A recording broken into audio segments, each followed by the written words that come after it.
everyone! So today I'm so happy and kilig to share with you guys. Dumating na sa akin.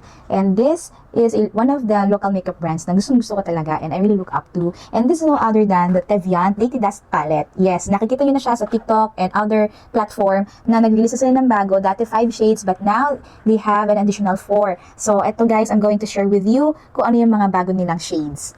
Alright, in my hands, as you can see on the screen, are the 4 new Deity Dust palette from Teviant. First one, we have the Bridesmaid, and this is the first time na si Teviant merong apricot blush. It's perfect if you have a light to medium skin tones. Next one, Office Hour. If you want a very demure, cutesy, and mindful, no, get this one. And I think ito yung mga isa sa mga bestseller lang, Office Hour. Yung mga pa-feminine, yung pa-fresh talaga lang.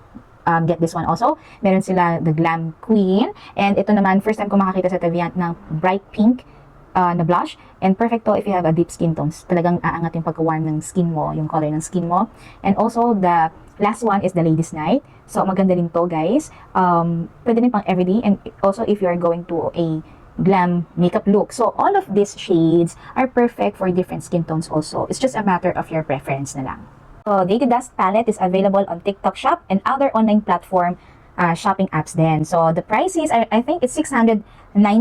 So, mura pa rin siya, it's affordable, it's reasonable because you can have all the different palettes, it's on the go, perfect for every occasion. So you have different shades for your different mood, for your different occasions or celebrations. So go check out the Teviant shops na.